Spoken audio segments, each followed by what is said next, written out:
ఇందిరమ్మ పాలన అధికారాన్ని చేపట్టడానికి ఉమ్మడి పాలమూరు జిల్లా నుంచి మీరు ఆశీర్వదించి 12 మంది శాసనసభ్యులను నాకు తోడుగా అండగా నిలబడి అత్యంత సామాన్య కుటుంబాల నుంచి వచ్చిన వాళ్ళను మీరు ఎమ్మెల్యేలుగా హైదరాబాద్కు పంపించడం జరిగింది. 12 మంది సోదరులను ఒక బలగంగా ఒక బంధువులుగా ఈ ప్రాంతం నుంచి మీరు నాకు అండగా నిలబడడానికి అందించడంతో తెలంగాణ రాష్ట్రానికి 2వ ముఖ్యమంత్రిగా ఈనాడు పార్టీ ప్రజలు ఆశీర్వదిస్తే ఆనాడు నిజాం నవాబుల నుంచి నిజాం సర్కార్ నుంచి స్వతంత్రం వచ్చి మొట్టమొదటి హైదరాబాదు రాష్ట్రం ఏర్పడ్డప్పుడు మన పాలమూరు బిడ్డ బూరుగుల రామకృష్ణారావు గారు మొట్టమొదటి ముఖ్యమంత్రిగా బాధ్యతలు చేపట్టిండు. ఆనాటి నుంచి ఈనాటి వరకు 75 సంవత్సరాలలో మన పాలమూరు జిల్లాకు మళ్ళీ ముఖ్యమంత్రి అవకాశం రాలే. ఎవరు ఈ ప్రాంతానికి మంత్రులైనా ఆ ముఖ్యమంత్రుల చెప్పు చేతల్లో కట్టు బానిసలుగా కొనసాగడం వల్ల మన జిల్లా అభివృద్ధి కార్యక్రమాలు జరగలేదు. వలసలు వెళ్ళే ఈ జిల్లా తట్ట పని, పార పని, మట్టి పని కోసం ఇతర రాష్ట్రాలు ఇతర దేశాలకు బ్రతకడానికి వలస వెళుతున్న మన కష్టాలను మన కన్నీళ్లను తూర్చడానికి ఎవరు బాధ్యత తీసుకోలే. అందుకే ఈనాడు ఈ పాలమూరు జిల్లా చైతన్యమై మీరందరూ కలిసికట్టుగా ఈ ప్రాంతం నుంచి 12 మంది శాసనసభ్యులను ఎన్నుకొని నిండు మనసుతో ఆశీర్వదించడంతో ఈనాడు తెలంగాణ రాష్ట్రానికి నాయకత్వం వహించి తెలంగాణ రాష్ట్రానికి 2వ ముఖ్యమంత్రిగా ఈ పాలమూరు బిడ్డ ఒక రైతు బిడ్డ మీ సోదరుడు మీతో పాటే ఉండి మీతో పాటే పెరిగి ఒక జడ్పీటీసీగా ఎమ్మెల్సీగా ఎమ్మెల్యేగా ఎంపీగా కాంగ్రెస్ పార్టీ అధ్యక్షుడిగా ఈనాడు తెలంగాణ రాష్ట్ర ముఖ్యమంత్రిగా మీ ముందు నిలబడ్డాడంటే మీరు నిండు మనసుతో ఆశీర్వదించి పాలమూరు గడ్డ ప్రేమిస్తే ప్రాణం ఇస్తుంది, మోసగిస్తే పాతాళానికి తొక్కుతుంది అని నిరూపించరు. నేనెందుకు ఈ మాట చెబుతున్నా అంటే 2009లో ఒక ఆయన తెలంగాణ ఉద్యమం బలపడాలి, తెలంగాణ రాష్ట్రం రావాలి అని అంటే ఈ ప్రాంతం నుంచి పార్లమెంటుకు వెళ్ళాలి అని వలస వచ్చి మనల్ని అడిగిండు. వలస వెళ్ళే మనకు వలసల బాధలు తెలుసు. అందుకే వలస వచ్చిన తెలంగాణ సమస్య తెలంగాణ రాష్ట్ర సాధనతోనే పరిష్కారం అవుతుంది. తెలంగాణ రాష్ట్రం వస్తే మా కల్వకుర్తి ఎత్తిపోతల, మా జూరాల, మా నెట్టంపాడు, మా కోయిల్ సాగరు, మా భీమా, మా పాలమూరు రంగారెడ్డి ఎత్తిపోతల పథకాలు పూర్తయితే మా జిల్లాలో లక్షలాది ఎకరాలకు నీరు పారుతుంది, పచ్చని పంటలు పండుతాయి, మా జీవితాలలో వెలుగులు వస్తాయి అని ఆశించి ఆనాడు ఆశీర్వదించినాం. ఆనాడు అండగా నిలబడ్డాం. పాలమూరులో ఊరు లేకపోయినా పార్లమెంటులో నోరు లేవకపోయినా మనం ఆశీర్వదించడంతో 2014లో తెలంగాణ రాష్ట్రాన్ని సాధించి మొట్టమొదటి ముఖ్యమంత్రిగా బాధ్యత చేపట్టిన పెద్దాయన మన జిల్లా ప్రాజెక్టులు ఒక్కటి కూడా పూర్తి చేయలే. ఏనాడో మొదలుపెట్టిన సంగం బండలో పెద్ద బండ అడ్డం వస్తే బండ కొట్టడానికి 12 కోట్ల రూపాయలు కావాలంటే 2 లక్షల కోట్ల రూపాయలు సాగునీటి ప్రాజెక్టులకు ఖర్చు పెట్టినా సంగం బండలో ఉన్న పెద్ద బండను బలగొట్టడానికి 12 కోట్ల రూపాయలు మనకి ఇవ్వలే. మన ప్రాజెక్టులు మన సంగమండ ప్రాంతం ఒక కోయిల్ సాగర్ కావచ్చు, ఒక నెట్టంపాడు కావచ్చు, ఒక జూరాల కావచ్చు, ఒక కల్వకుర్తి ఎత్తిపోతలు కావచ్చు, ఒక పాలమూరు రంగారెడ్డి ప్రాజెక్టు కావచ్చు. మన సాగునీరు మన తాగునీరు కోసం ఏనాడు వాళ్ళు తాపత్రయపడలేదు, ఏనాడు మన సమస్యల్ని పరిష్కరించడానికి ప్రయత్నం చేయలేదు. అందుకే అన్ని ఆలోచన చేసి ఇక వాడికో వీడికో పెత్తనమిచ్చి ఈరోజు వాళ్ళని అడుక్కునే పరిస్థితి కాదు. మా బిడ్డ మా ఓడే ఈ తెలంగాణలో పెత్తనం ఉండాలి, మట్టి పనికి పోయినా ఇంటోడే పోవాలని పెద్దోళ్ళు ఎట్లయితే అన్నారో ఇవాళ మట్టి పని పార పని చేసే మన పాలమూరు ప్రజలు ఈనాడు పాలమూరు బిడ్డని ఆశీర్వదించి తెలంగాణలో అధికారాన్ని కట్టబెట్టారు. అందుకే ఇవాళ మా పెద్దలు దామోదర్ రాజనరసింహ గారి సహకారంతో, మా మిత్రులు కోమటిరెడ్డి వెంకటరెడ్డి గారి సహకారంతో ఈనాడు కల్వకుర్తి ప్రాజెక్టులను పూర్తి చేసుకోవడమే కాదు, పాలమూరు రంగారెడ్డి ఎత్తిపోతల ప్రాజెక్టులో భాగంగా మా అనిరుద్ధ్ రెడ్డి ఎన్నాళ్ళ నుంచో మా ప్రాజెక్టుకు ఆర్&ఆర్ సరైన న్యాయం జరగలే. న్యాయం జరగాలి అని అంటే ఈనాడు ఆ ప్రాజెక్టుకు సంబంధించిన ఆర్&ఆర్ నిధులు 100% మంజూరు చేసి ఈరోజు ఆ ప్రాజెక్టును పూర్తి చేసుకోవడానికి మనం అడుగులు వేస్తున్నాం. అదేవిధంగా ఉమ్మడి రాష్ట్రంలో మనమందరం ఆనాడు చిట్టం నర్సిరెడ్డి గారు ప్రారంభించిన మక్తల్ నారాయణపేట కొడంగల్ ప్రాజెక్టును ఉమ్మడి రాష్ట్రంలో నేను మంజూరు చేయించుకొస్తే ఆనాటి ప్రభుత్వం 10 సంవత్సరాలు ఆ ప్రాజెక్టును ఆ జీవోలను తొక్కిపెట్టి మన నోట్లో మట్టి కొట్టిండ్రు. ఎన్నోసార్లు అడిగినాం. ఈ ప్రాంతంలో చాలా మంది రైతులు నారాయణపేట కొడంగల్ ఎత్తిపోతల పథకానికి 69 జీవో సాధన సమితి ఏర్పాటు చేసుకొని గ్రామాన గల్లీ తిరిగి గొంతెత్తి మాట్లాడి, కానీ 10 సంవత్సరాలు మన బాధ విన్నోడు లేడు, మన బాధని అర్థం చేసుకున్నోడు లేడు. మళ్ళా 10 ఏళ్ళు నిర్లక్ష్యానికి లోనైన నారాయణపేట కొడంగల్ ఎత్తిపోతల పథకాన్ని ప్రజా ప్రభుత్వం వచ్చిన ఎంబడే పనులు ప్రారంభించాలని టెండర్లకు అనుమతులు ఇచ్చి టెండర్లు పిలిస్తే కుట్రలు చేసి కోర్టులో కేసేసి సంవత్సరన్నర ప్రాజెక్టును ఆపిను.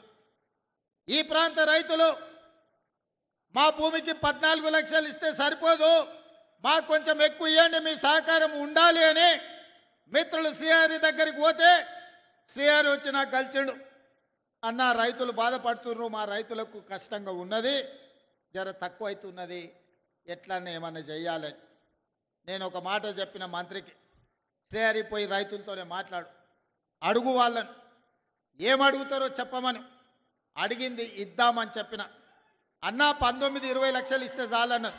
19 కాదు, ఎకరాకి 20 లక్షల ప్రకారం ఇద్దాము, ఏ రైతు కూడా నష్టం జరగనియొద్దు అంటే మా శ్రీహరి గారు పోయి రైతులతో కూర్చొని మాట్లాడి 96% రైతులను ఒప్పించి భారతదేశ చరిత్రలోనే సొంత భూమిని కన్న తల్లిలాగా భావించే మా రైతులు 96% మేము భూమి ఇస్తున్నామని సంతకాలు పెట్టి కాగితాలు ఇస్తే మొన్నటి కేబినెట్లో ఎకరాకి 20 లక్షల రూపాయల ఇవాళ నష్టపరిహారం మక్తల్ నారాయణపేట కొడంగల్ ప్రాజెక్టుకు మనం మంజూరు చేసుకున్నాం.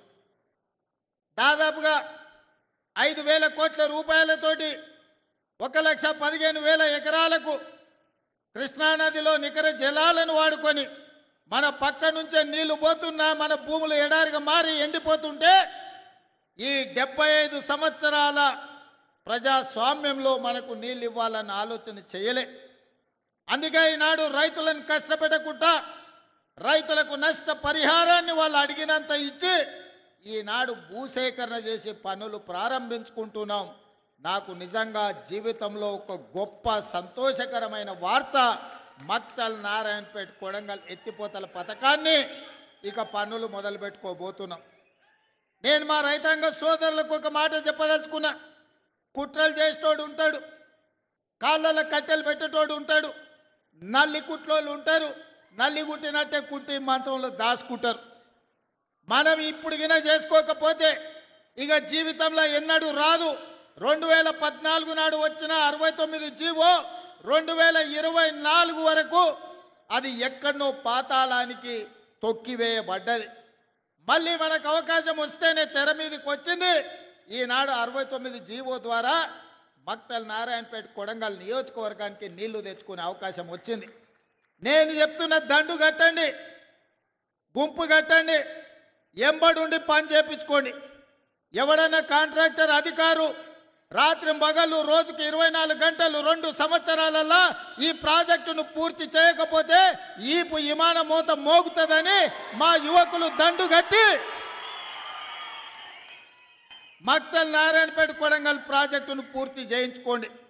ఏ రాత్రి అయినా ఎన్ని కోట్ల రూపాయలైనా ఈ ప్రాజెక్టును పూర్తి చేయడానికి మీ సోదరుడు, మీ కుటుంబ సభ్యుడు, మీ పాలమూరు బిడ్డ తెలంగాణ రాష్ట్రానికి ముఖ్యమంత్రి ఉన్నాడు.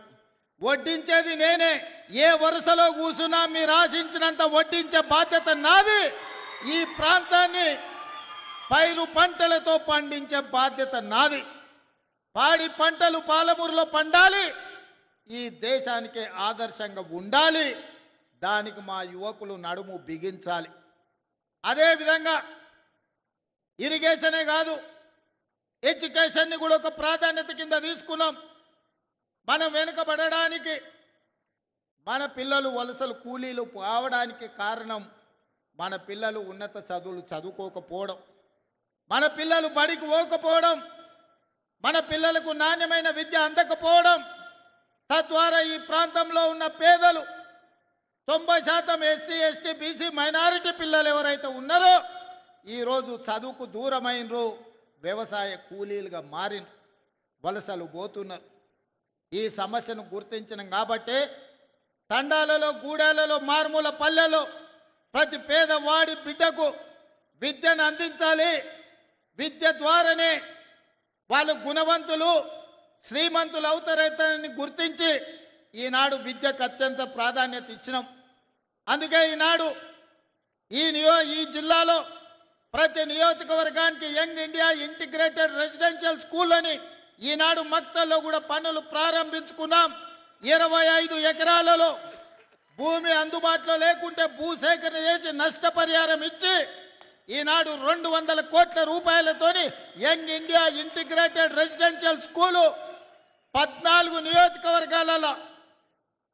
ఇద్దరు మనవాళ్ళు గెలవకపోయినా వాళ్ళు కూడా మనవాళ్ళే, మన సోదరులే, మన పాలమూరు బిడ్డలే అని ఆనాడు 2 ఇతర పార్టీ వాళ్ళు గెలిచినా అందరికీ young India integrated residential schools 14 ఇవ్వాలి. 2800 కోట్ల రూపాయలు చదువులకు ఖర్చు పెట్టాలి అని ఇవాళ ప్రభుత్వం నిర్ణయం తీసుకున్నది. వివక్ష చూపియలే, పార్టీల గురించి ఆలోచన చేయలే, ఎజెండాలు పట్టుకొని తిరగలే. ఎవరైనా మన వాళ్ళే, మన సోదరులే. మన జిల్లాకు, మన ప్రాంతానికి న్యాయం చేసే అవకాశం, అధికారం మన చేతిలో ఉంది. అందుకే ఈ జిల్లాలో ఎవరు ఎమ్మెల్యే అయినా వాళ్ళు నా వాళ్ళే, మన వాళ్ళే. ఆ ప్రాంతాన్ని అభివృద్ధి చెయ్యాలి అని ఈనాడు పాలమూరులో మనం నిధులను విడుదల చేసుకుంటున్నాం. మా మిత్రులు ఎన్ఎం శ్రీనివాసరెడ్డి అడిగాడు, ఐఐటి బాసరా ఆదిలాబాద్లో ఉంది. మరి వెనకబడ్డ మన జిల్లాలో ఐఐటి పిల్లలు చదువుకోవాలి కదా, ఆ పిల్లలు ఎట్లా చదువుకుంటారు? మరి చదువుకున్నాడు కాబట్టి ఎన్ఎం శ్రీనివాసరెడ్డి వచ్చి అడిగాడు ఐఐటి కావాలని. ఎంబడే కొత్తగా ఐఐటి మంజూరు చేసి జడ్చర్ల, దేవరకద్ర, మహబూబ్నగర్ మధ్యలో ఈనాడు ఐఐటిని మనం ప్రారంభించుకున్నామంటే గ్రామీణ ప్రాంతాలలో ఉన్న రైతు బిడ్డలు ఐఐటి చదవాలి, ఐటీ నిపుణులై అమెరికాకి వెళ్ళాలి, సిలికాన్ వ్యాలీని ఏలాలి. ఈనాడు తెలంగాణ రాష్ట్రానికే కాదు దేశ అభివృద్ధిలో వాళ్ళు భాగస్వాములు కావాలని ఇవాళ ఐఐటి ఇచ్చుకున్నాం. పాలమూరు యూనివర్సిటీలో లా కాలేజ్ కానీ, ఇంజనీరింగ్ కాలేజ్ కానీ, ఇతర కాలేజీలు లేవని మన ఒబేదుల్లా కోత్వాల్ ఎన్ఎన్ శ్రీనివాసరెడ్డి గారు చెబితే పాలమూరు యూనివర్సిటీలో కావాల్సిన కోర్సులు, కాలేజీలు అన్ని కూడా ఈరోజు మనం మంజూరు చేసుకున్నాం. మిత్రులారా, ఇవన్నీ ఎలా సాధ్యమైనాయి?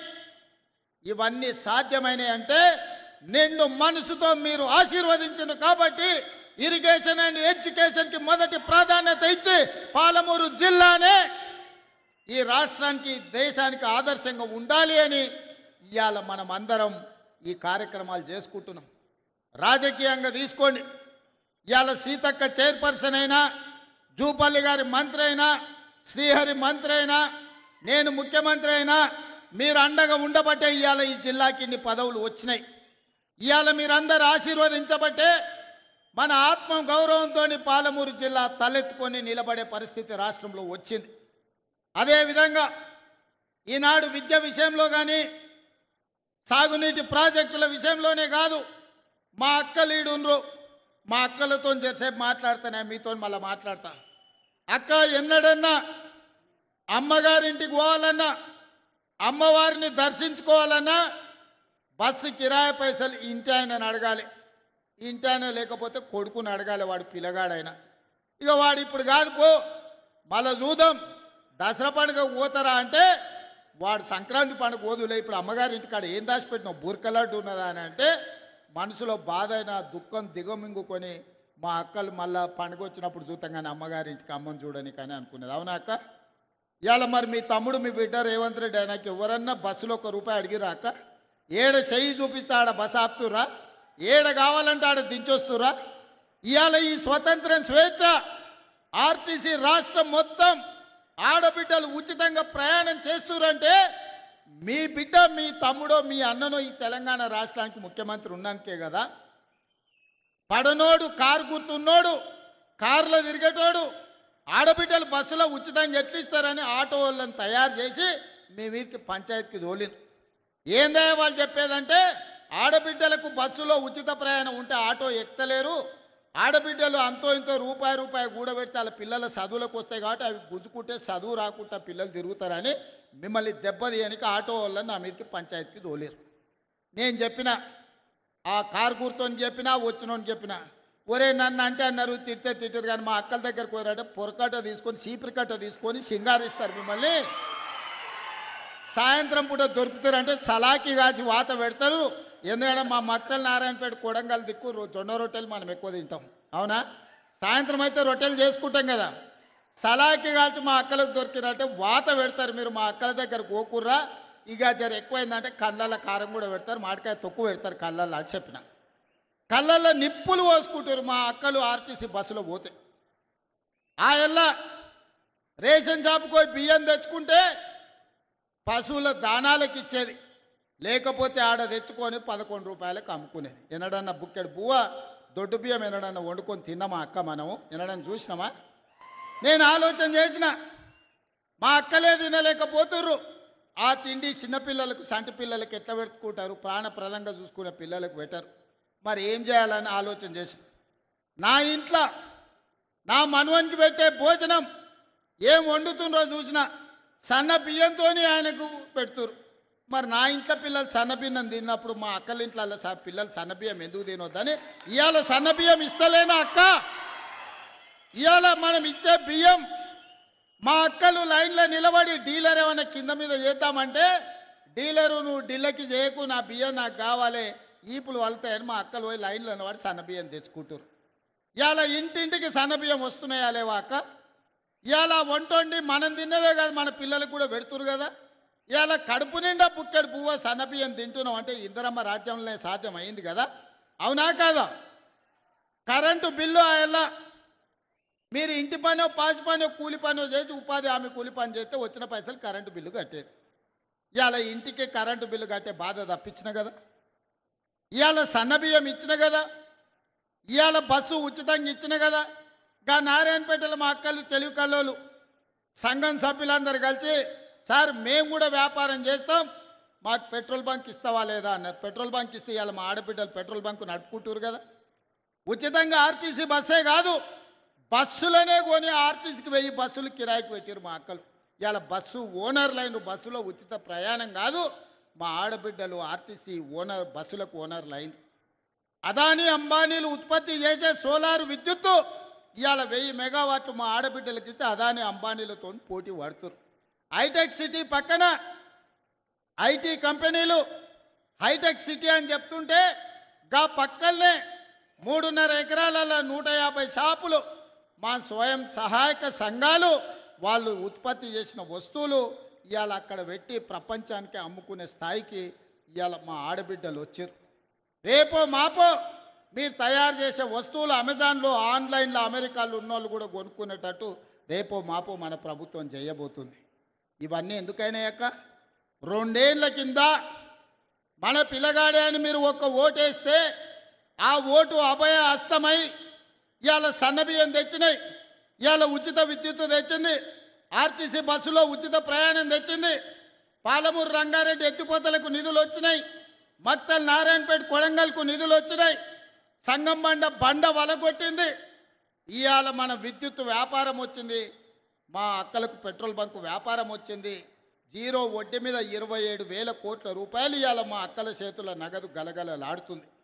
ఇవన్నీ మీరు ఒక్క ఓటేస్తే, ఒక్కసారి మీరు ఆశీర్వదిస్తే ఇవన్నీ సాధ్యమైనవి. ఈ విధంగా మన రాష్ట్రాన్ని, మన జీవితాలను మార్చుకొని అభివృద్ధి పదం వైపు నడిపించడానికి మీరిచ్చిన ఓటే ఆయుధమై ఈరోజు మన జీవితాలలో వెలుగులు నింపే పరిస్థితులు వచ్చినాయి. అందుకే అండగా నిలబడ్డ ఈ జిల్లాను అన్ని రకాలుగా అభివృద్ధి చేసుకోవాలి. 10 ఏళ్ళు మనం ఉంటే ఈ ప్రభుత్వం అన్ని పథకాలు పూర్తి చేస్తుందని ఇవాళ ఆలోచన చేసుకొని మీ దగ్గరకు వచ్చిన. ఇవాళ మీరు ఆలోచన చేయండి. ఏదైనా చిన్నది పెద్దది ఎన్నడైనా తప్పు జరిగితే మనం ఉరికేటోళ్లను బోర్ల పడ్డట్టు అవుతుంది. ఇవాళ కుట్రలు చేసేటోళ్ళు ఉంటారు, జోలి చెప్పేటోళ్ళు ఉంటారు. మా దామాన్ని ఉన్నాడు ఈడ, నాకు తెలిసి మా మాదిగ సోదరులు చాలా మంది ఉండొచ్చు. మా సోదరులు 35 ఏళ్ల నుంచి వర్గీకరణ కోసం ప్రాణాలు ఇచ్చిండ్రు, కొట్లాడిండ్రు, వేల ధర్నాలు చేసిండ్రు, పరేడ్ గ్రౌండ్లో లక్షల మంది కవాతు చేసిండ్రు. అయినా మీ సమస్య పరిష్కారం కాలే. కానీ మీ సోదరుడు ముఖ్యమంత్రి అయిన తర్వాత సుప్రీంకోర్టు ఆదేశాలు ఇస్తే తిరగక ముందే తిరిగి చూసే లోపలనే మాదిగ ఉపకులాల వర్గీకరణ చేసి ఏళ్ళ కొద్ది ఉన్న మీ సమస్యను పంచాయతీని దెంపి ఇవాళ వర్గీకరణ అమలు చేసి మాదిగల మధ్యలో ఉన్న పంచాయతీని శాశ్వతంగా తొలగించిన. మళ్ళా ఇవాళ మీరు కలిసిమెలిసి ఉండే వాతావరణం తెచ్చినప్పుడు కొందరికి బాధ ఉండొచ్చు. కానీ పంచాయతీ తెగింది కాబట్టి మళ్ళీ మీరు కలిసిమెలిసి బతికే పరిస్థితి వచ్చింది. కులగనైనా బీసీలు ఎంతమంది ఉన్నారో ఎవరికి లెక్క తెలియదు. గొర్రెకుంది, బర్రెకుంది, చేపలకు కూడా లెక్క ఉంది. కేసీఆర్ గొర్రెలు ఎన్నో కోట్లు ఉన్నాయని చెప్పిండు, చేప పిల్లలు ఎన్నో ఇడిచినా దాంట్లోకి లెక్కలు చెప్పిండు. ఏర్కలోళ్ళ దగ్గర పందులకు కూడా లెక్కలు చెప్పిండు. కానీ మా బీసీలు ఎంతమంది ఉన్నాయంటే లెక్క లేదని అన్నాడు. దుర్మార్గంగా ఈ విధంగా 100 ఏళ్ల నుంచి మా బీసీల లెక్కలు తేలకపోతే, బీసీలే కాదు 100 ఏళ్ల నుంచి లెక్క పెట్టకపోతే ప్రతి కులాన్ని లెక్క కట్టి లెక్కలు తేల్చి ఇవాళ బీసీలు 56% ఉన్నారని లెక్క తేల్చి ఈ దేశానికే ప్రపంచానికే 100 సంవత్సరాల నుంచి చిక్కుముడిగా ఉన్న కులాల లెక్కలు తేల్చి ఇవాళ మన ప్రభుత్వం ఈ పనులు చేసింది. మరి నేను అడుగుతున్న వీడికి వచ్చిన మా సోదరులు, మాదిగా పంచాయతీ ఎంచుతుమే, బలైన వర్గాల లెక్కలు తేలిస్తమే, ఆడబిడ్డలకు ఆర్టీసీ బస్సులో ఉచిత ప్రయాణం ఇస్తమే, వాళ్ళ పిల్లలకు సన్న బియ్యంతో బుక్కడు బువ్వ పెడితమే, వాళ్ళ ఇంట్లో విద్యుత్తు వెలుగులు ఇస్తమే, రైతులకు 25,35,000 మంది రైతులకు 21,653 కోట్ల రూపాయల రైతు రుణమాఫీ చేస్తమే, ఇవాళ రైతు భరోసా పేరు మీద సంవత్సరానికి ఎకరాకు 12,000 రూపాయలు ఈనాడు మనము 1,04,000 కోట్లు ఈ 2 సంవత్సరాల రైతుల కోసం మనం ఖర్చు పెడితే ఇవన్నీ ఎట్లా సాధ్యమైన సోదరులారా? రూపాయి కూడబెట్టి సంక్షోభంలో ఇరుక్కుపోయిన రాష్ట్రాన్ని సరైన దిశగా నడిపించడానికి నిరంతరం పనిచేసినాం. ఈ వేగంతో ఉన్న కష్టాలను అధిగమించుకుంటూ గ్రామాలలో మనం చూస్తాం, ఉన్న పలంగా తండ్రి వ్యసనాలకు బానిసై ఓ పక్కన పత్తాలాడి ఓ పక్కన మందు తాగి ఉన్న ఆస్తులమ్మి ఏడ దొరికిన కాడాల అప్పు తెలిసి సంసారం జడగొడితే పెద్ద కొడుకు బాధ్యత తీసుకొని తండ్రి చేసిన అప్పులన్నీ కట్టి ఊర్లో పోయిన ఇజ్జతు నిలబెట్టుకోనికే ఊర్లలో ఇంటి పెద్ద కొడుకు ప్రయత్నం చేస్తాడు. అట్లనే ఇవాళ మీ పాలమూరు బిడ్డ ఈ తెలంగాణ రాష్ట్రానికి పెద్ద కొడుకుగా మారి 8 లక్షల కోట్ల రూపాయలు కేసీఆర్ అప్పు చేస్తే కన్నోన్ని కాళ్ళు పట్టుకొని కడుపుల తలకాయ పెట్టి అప్పులు చెల్లించుకుంటూ ఇన్ని సంక్షేమ కార్యక్రమాలు చేసుకుంటూ నా గడ్డ పాలమూరు జిల్లాకు ఇవాళ 1,000 కోట్ల రూపాయలు అభివృద్ధి కోసం అందిస్తున్నా. ఇవన్నీ కూడా దేవుడు ఆశీర్వదించి నాకు ఒక అవకాశం ఇచ్చాడు. ఈ పాలమూరు జిల్లాకు ఈ పేదలకు సేవలు చేయడానికి, ఈ చదువుకునే పిల్లలకు చదువు చెప్పాలని, వ్యవసాయం చేసే రైతులను ఆదుకోవాలని ఆత్మగౌరవంతో మా ఆడబిడ్డలను బ్రతికే విధంగా ఈనాడు మనం కార్యక్రమాలను తీసుకోమని, ఇలాంటి కార్యక్రమాలన్నీ కూడా ఈనాడు మనం చేసుకుంటున్నాం. అందుకే ఇక్కడికి వచ్చిన మా సోదరులను, మా కుటుంబ సభ్యులను ఊరికి పోతేనే వస్తూనే ఉంటాడు ఎవడో ఒకటి సీసాన్ని ఇస్తా అంటాడు, ఆఫ్ అని అంటాడు, ఫుల్ అని అంటాడు. నువ్వు ఒక్కసారి ఓటేసి అంటే అక్క ఇక సంగతి నా సంగతి చూడు అంటాడు.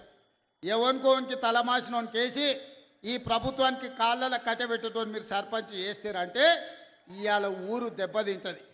ఇవాళ మంచోనికి మీ పిల్లగానికి పెత్తనం ఇచ్చింది కాబట్టి రాష్ట్రాన్ని ఒక దారిలో పెట్టి ఈ రాష్ట్రాన్ని అభివృద్ధి పదం వైపు నడిపించాలని రేపు 8-9 తారీఖుల్లో తెలంగాణ రైజింగ్ అని ఒక గ్లోబల్ సమ్మిట్ పెట్టి ప్రపంచంలో ఉండే పెద్ద పెద్ద బడా పారిశ్రామికవేత్తలను మేధావులను రప్పించి మా తెలంగాణ ఎంత గొప్పగా ఉన్నదో, మా నగరం ఎంత బ్రహ్మాండమైన నగరమో, మా పల్లెలు ఎంత ప్రశాంతమైన వాతావరణంలో ఉన్నాయో, వ్యవసాయ రంగంలో పెట్టుబడులు పెట్టండి, పరిశ్రమల రంగంలో పెట్టుబడులు పెట్టండి, సేవా రంగంలో పెట్టుబడులు పెట్టండి.